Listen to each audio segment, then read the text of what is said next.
Little Dirk, day 4, Jacob Hester, known as Jam, takes the stand. Now, we're going to go over everything Jam said and what Brian Steele will cross-examine him on. But before we do that, I got to set the stage for you, because the moment Jam, you have to understand, when you walk into that courtroom for a couple of days as a juror, you got the judge, you got top-level feds, you got Drew Findling, Brian Steele. They're presenting all this evidence, testimony. None of it is like crystal clear. It's all different shades of gray. You're trying to figure out things. Then this guy comes in wearing the orange jumpsuit, takes the stand. They say, "How are you, sir?" He nods his head, "What up?" And then he starts admitting to the murder, and he says, "Yeah, I did these crimes that you guys are all here hearing all this evidence on."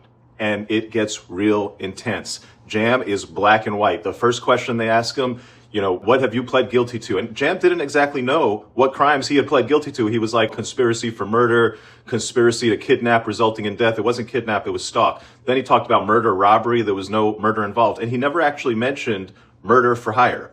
Interesting. So Jam couldn't even really define the crimes that he was trying to plead guilty to, or that he has pled guilty to. What he was able to do quite clearly was point out the defendant when they asked him, "Hey, do you see anybody in the courtroom who you did this murder with and who helped you plan it?" He said, cold, low, dead tone, Dirk. Who else? He identified the other defendants. Throughout the rest of his testimony, he would go on to put his head down. He'd just be shaking like this. And when he brought his head up, you could see the look of disbelief in his eye at the reality that was around him. Then he went into, this testimony started with his childhood and this gang that he was in and the rites of passage, but that stuff we can get into. The key points that I want to talk about is what he said about Dirk, including the bounty. The centerpiece of this testimony, no doubt, was Jam testifying that about a month after he got out of prison, he's at this Atlanta studio, and Dirk's there, and Dee Dee's there, Will, Duty Low, and he said maybe this guy Twin. Now, according to Jam, Dirk starts talking about people are trolling Sly Vervon,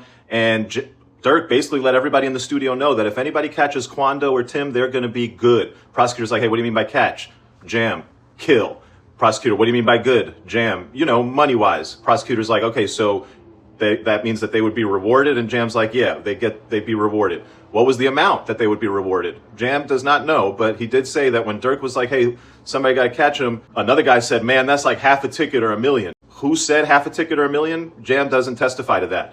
Jam does say that when somebody said half a ticket to $1 million, Dirk said, "Man, the person who catches them won't have to worry about nothing. He gonna be straight." Was Jam ever paid? Jam has not testified to being paid. That's the only thing they've said about the bounty. Then the other stuff that got into Dirk was there's a Sprinter van. On the Sprinter van, this is when they're in Los Angeles and they're traveling around to do this murder, and Dee Dee takes out his phone and he spans it. Allegedly, Jam says Dirk was on FaceTime with Dee Dee, and Dee Dee says, pans the phone around to the guys in the Sprinter, "Look, we're the Navy."